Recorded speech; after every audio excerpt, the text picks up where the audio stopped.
Thank you very much, and it's great to be back at the National Press Club of Australia, where the great political and policy debates of our nation are so often held. Ladies and gentlemen, I am, without apology, an optimist about our nation's future. Our national strengths are formidable. Our weaknesses, compared with the rest of the world, are few. And if our policy settings are right, the challenges we face for the future are entirely manageable. My optimism, therefore, is not based on some sort of feel-good factor. Instead, it is based on a cold, hard analysis of the facts, including our ability to manage change when change is necessary. And the core fact is this: Australia is seen around the world as one of the strongest economies, one of the most stable societies, as well as a nation underpinned by a robust national security. For these reasons, it's just plain wrong for anybody in our national political debate to be talking Australia down. Of course, there are things that we need to reform.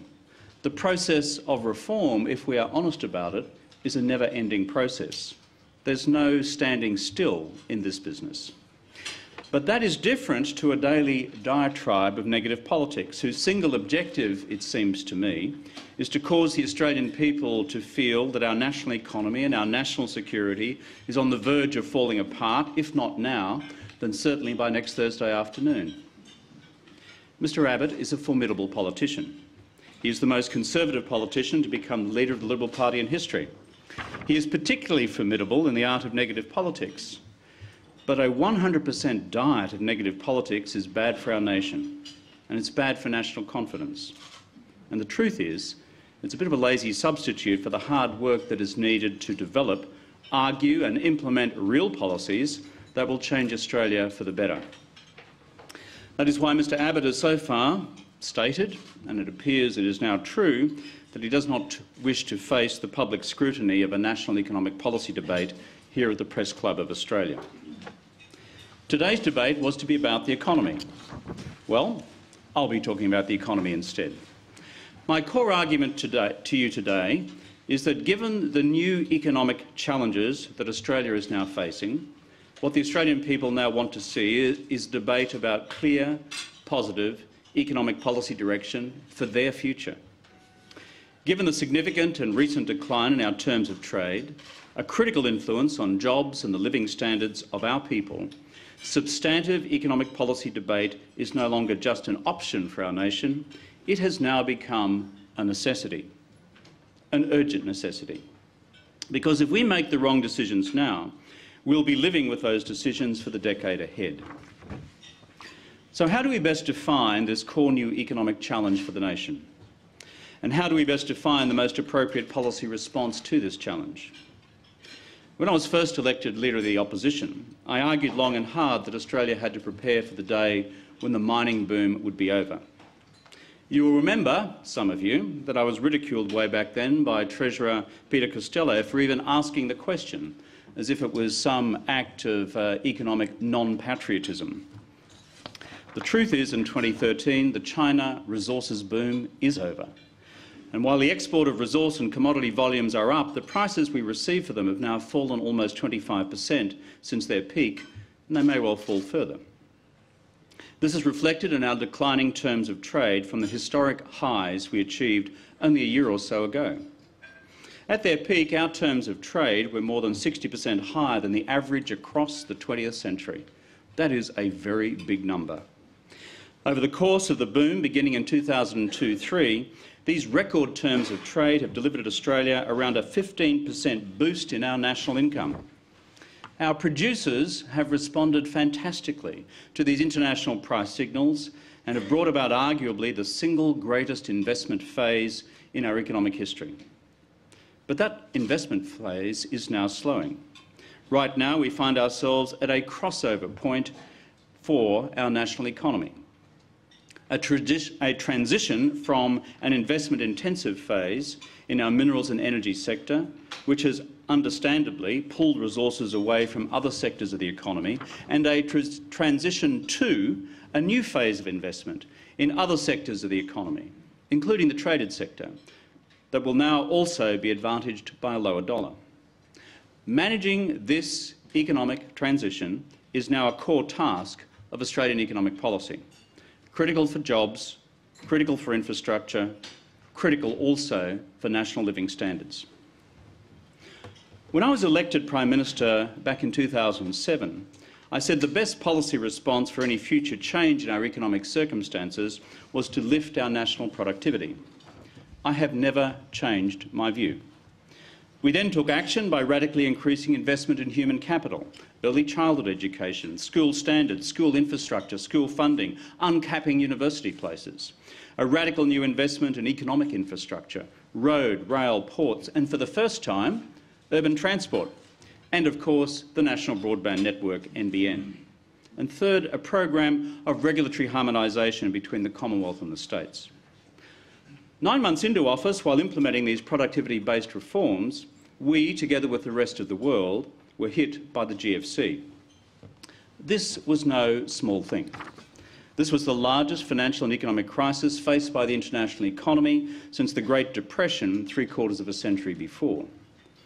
We continued to implement our productivity reform agenda, but our core economic priority, understandably, became national economic survival, as we watched bank collapses around the world, depositors lose their savings, and economies crash into recession with massive job losses.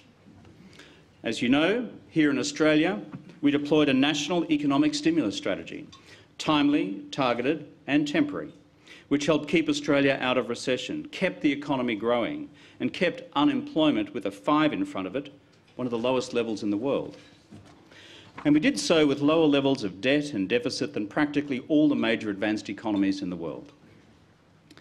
These were our core preoccupations from 2008 to 2010.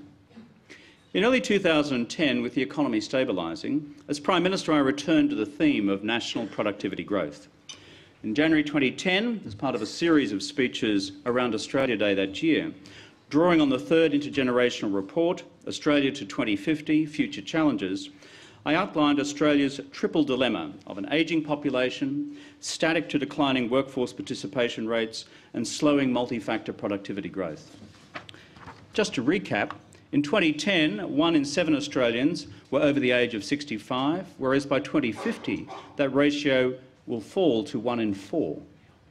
This ageing of the population is also expected to reduce the workforce participation rate from around 65% to 60% by mid-century. And third, average labour productivity growth, which had risen to 2.1% per annum during the 1990s, had fallen to 1.4% in the decade just past, although it has risen to 1.6% over the year to March. 3 years later, the 3 Ps, population, workforce participation and productivity, continue as the core economic agenda for Australia. However, in prosecuting this agenda, we now face the new global and national economic circumstances that I outlined earlier, demanding that we implement a new national competitiveness agenda with a new sense of national urgency.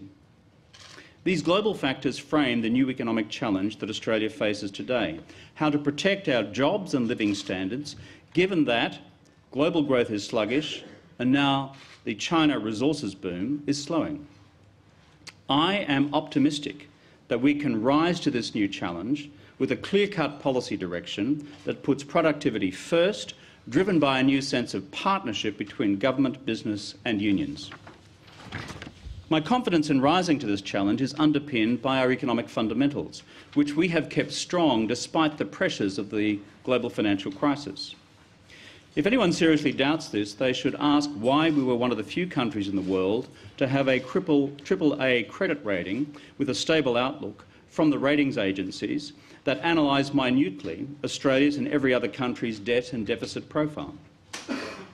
But strong economic fundamentals are not sufficient in themselves to meet the urgency of the new challenge that now confronts us: productivity growth. The government will maintain a prudent approach to fiscal policy, returning the budget to surplus across the economic cycle, as the Treasurer has recently confirmed. We will continue with our plan to return the budget to balance in the medium term. We will return the budget to balance in 2015-2016. But other economic reforms, what the economists call microeconomic reform, must also be prosecuted with a new urgency. because the China resources boom is coming off. Australia's core economic strategy for the future must be one which diversifies our economy by creating more jobs in manufacturing, food production, infrastructure, construction, and our many other service industries, rather than having all our eggs in just one basket, the resources and energy sector. Relying on the lower dollar alone to boost competitiveness is insufficient for the great economic task that lies ahead. That is why Australia must embrace today a new national competitiveness agenda. If we fail to do so, in the years ahead there is a danger that Australia will begin to price itself out of international business. The core of this new national competitiveness agenda must be a common agreement among us all that we must lift our annual productivity growth rate to 2% or better for the future. This will be hard. It's not easy. Our population should continue to be supported by a strong migration policy designed to mitigate the effects of our ageing population. Our workforce participation policy must continue to embrace positive reforms in paid parental leave, flexible forms of childcare, as well as increased female participation in the workforce in order to keep our participation rate as high as possible. But of the 3 Ps, our most critical task remains lifting our national productivity growth rate on the back of a new national competitiveness agenda. Over the last 2 weeks, I've now met on 4 occasions with the Business Council of Australia and the Australian Council of Trade Unions. I've done so because I have never believed in class warfare. I've done so because I've always believed that Australia at its best is both a nation of equity and of opportunity, a nation that values enterprise, because it is enterprise that creates the jobs, as well as being a nation, Australia, that values a fair go as well. The truth is, if we are to drive a new national competitiveness agenda, we need to have government, businesses and unions working as much as possible together, pushing in the same strategic policy direction for the overall well-being of our national economy. I do not have a pie-in-the-sky attitude to all of this. There will always be disagreements. That much is normal in any market economy. And we all have a huge interest in growing the size of the national economic pie together. The discussions I have had in the last couple of weeks with both business and unions have been useful in elaborating the possible content of a new national competitiveness agenda for Australia. Thus far, we have agreed on 7 broad areas of necessary policy work together. Number 1. Domestic electricity price regulation in Australia and the impact of the current carbon price, as well as the future availability of competitively priced domestic gas supplies, are high on our common agenda. Australian electricity prices are too high by global standards. This affects the competitiveness of all firms, large and small. Of course, it also affects individual consumers. But before you all start reaching for your revolver on the carbon price, let's be rational about this. The carbon price at present contributes less than 10% to national electricity prices. The primary reason for the hike in electricity prices appears to be the current system of national electricity regulation, which has allowed excessive rates of return for publicly owned transmission and distribution utilities, which have become cash cows for various state and territory governments. Furthermore, reforms are needed for the supply of competitively priced gas for Australian businesses and households. Number 2, we must continue to examine any unintended rigidities arising in the labour market. And before anyone gets too excited here, let me record as a fact that under the Fair Work Act, labour productivity in the market sector is running at nearly 2% per annum, 1.5 times the pace during the Work Choices era. Wages growth has been moderate. The wage price index has grown 3.2% through the year. Industrial disputes are low. Under the Fair Work Act, the rate of industrial disputes is around 1/3 of the rate in terms of those days lost under the Howard government. The government believes the Fair Work Act represents a reasonable balance for the future. The government nonetheless believes some businesses are not making the most effective use of this Act to drive the productivity outcomes that they need for the future of their firms. What I've discussed with the BCT BCA and the ACTU and Minister Shorten, is how we can harness a greater spirit and practice of industrial cooperation to produce better outcomes for us all. Nobody has an interest in a business going bust. We just don't. They employ people with real jobs, real families, and with real lives to lead. A good place to start would be in respect of large greenfields projects, where large numbers of Australians are employed and which represent significant new levels of investment. These projects reflect to the world the broader industrial, regulatory and investment circumstances existing in the country. We need to make them work, and we need to make them work well. Number 3, business productivity. The BCA has recently reported on problems in Australian business productivity, competent project management, as well as the most effective use of capital by management. The future of the productivity agenda, therefore, does not in any way lie exclusively in the labour market. In fact, some bad industrial outcomes for some major projects can be the result of bad management decisions rather than union hostility. Business might say, well, this is exclusively a problem for business itself. I would argue, as does the BCA, that this is also a problem for the nation. I'm also concerned that if you went through our business elites, you would not find a whole lot of the top 25 executives in each of our top 100 firms who have spent any of their career time serving in Asia, the engine driver of the global economy through until mid-century. Remember, this is the Asian century. The truth is, Australia is much underdone in Asia beyond the resources and energy sector. Indonesia is a classic example, an economy which by 2050 is on track to become the 4th largest economy in the world, after China, India and the United States. But at present, Indonesia does not fall within our top 10 trading partners or our top 20 investment destinations. And last time I looked at the map, they're just next door. 250 million consumers and an economy growing at 6%. We should be there. This is a problem of Australian enterprise, not a problem created by Australian unions. Number 4, we need a new approach to the regulatory impost on business from all levels of government. This particularly applies to multiple and conflicting environmental assessment requirements for state and federal governments.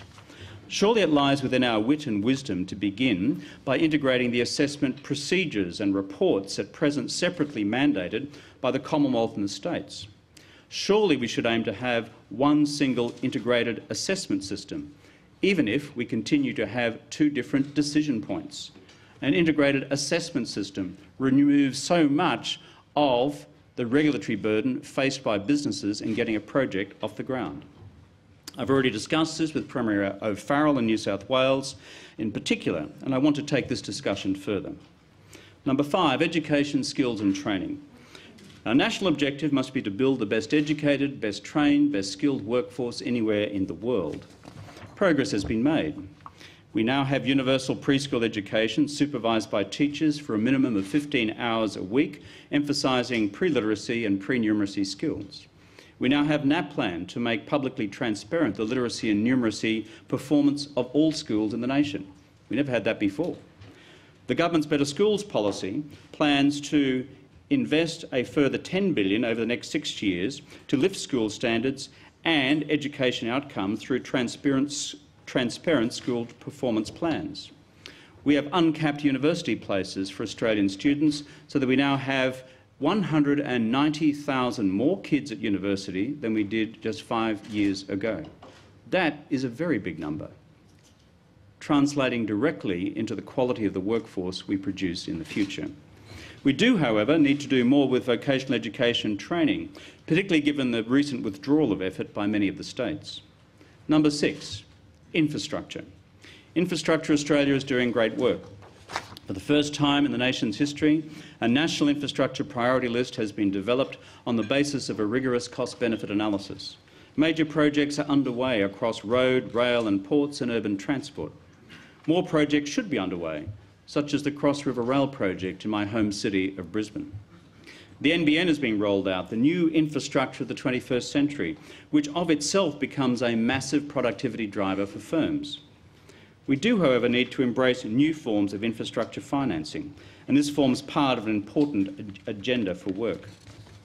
And number 7, we must improve the operating environment for small business in Australia. We want to work with the Council of Small Business of Australia, On this involves access to capital. It also involves other productivity drivers, such as the effective take-up of the NBN. As Prime Minister, I am passionate about the future of small business. During the course of the next week, key Cabinet Ministers will sit down again with the BCA and business groups and with the ACTU to hammer out agendas of work in these critical areas, COSBOA in the case of small businesses, to work out where to go next with each of these critical agenda items. I say again, as Prime Minister, I want to bring the nation together in this new national competitiveness agenda. It's the only way it's going to work. I've outlined the government's definition of Australia's core economic challenge to manage the economic transition that lies ahead by maintaining macroeconomic stability and at the same time implementing a new national competitiveness agenda. You might well ask, at least in his absence, what Mr Abbott's alternative economic diagnosis is, and based on that diagnosis, what his alternative policy prescription for the national economy is. Mr Abbott says that Australia's core economic problem is that we are suffering from a debt and deficit crisis. He said in his budget reply of 2013, there is now a budget emergency. Mr Abbott is a formidable politician. He is the nation's most formidable exponent of negative politics. And negative politics, above all, is designed to induce feelings of worry, of anxiety and fear in the community. He and the Liberal Party have concluded that fear is a far better political bet than engaging in a debate on the facts, which is why, once again, Mr Abbott appears to be absent from our debate today on the economic facts of the nation. So here's a few facts. Fact one, over to my right, you will see this illustrated by a graph. I was going to use 27 graphs today, but I was restrained by my staff in case any of the ladies and gentlemen of the press were perhaps to accuse me of excessive programmatic specificity. Fact one. Despite Mr Abbott saying every day the economy is in crisis, since we've been in office, the Australian economy has in fact grown by 14%, whereas over the same period of time the economies of the UK, France and Germany have actually shrunk in size. UK, France and Japan have actually shrunk in size, and those of Germany and the United States have only grown about 1/5 the rate of the Australian economy, while Canada has grown by around half our rate. Not a bad report card. Fact two, Australia has one of the, to my left, one of the lowest levels of government debt as a percentage of our economy in the OECD. Fact three, Australian government debt per capita is one of the lowest in the OECD. Fact four, Australia's budget deficit as a proportion of the size of our economy is also one of the lowest in the OECD. And fact five, Australia's unemployment rate is lower than almost every major advanced economy. It's gone up to 5.7 today. This is a challenge, and it underlines the absolute paramount importance of prosecuting the new national competitiveness agenda that I've outlined earlier in my remarks. So this is the factual economic report card for Australia that Mr Abbott does not want to debate today.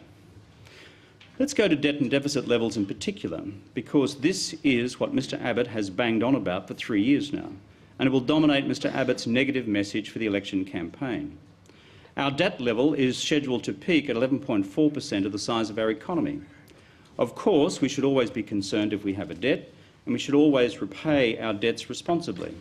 But Australia does have one of the lowest debt levels in the world.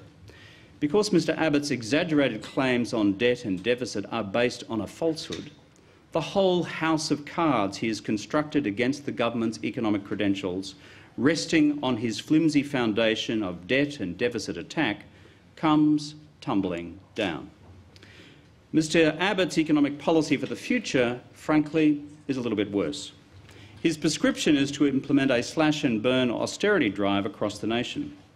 Well, we can see how that works already. Go to my home state of Queensland under Campbell Newman, where business and consumer confidence has been shaken by the sacking of thousands of people and the shrinking of critical government services.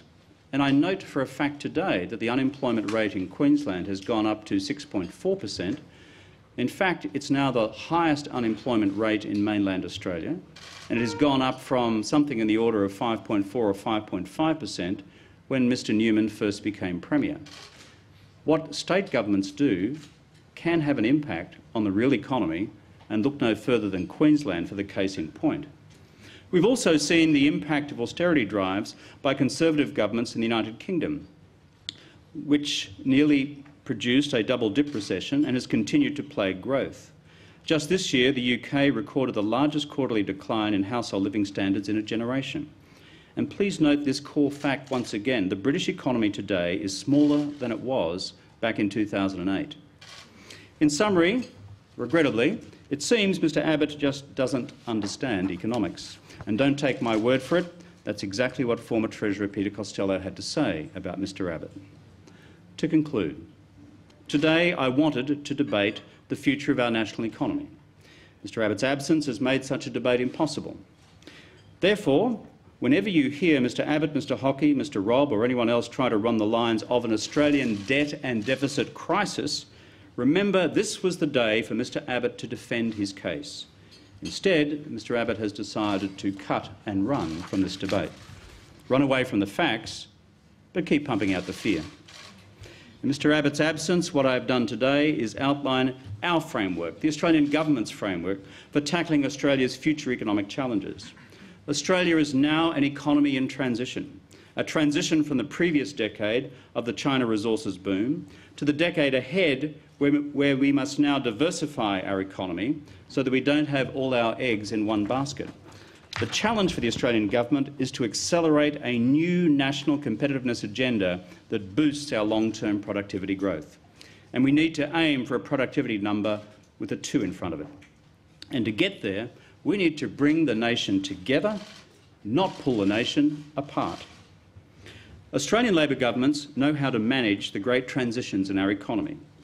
We did it with the Hawke and Keating governments when they transitioned Australia from the old, closed, post-war economy to the new internationalised economy that set us up for the future, producing 22 years of sustained economic growth and an underlying inflation rate of 2.5%.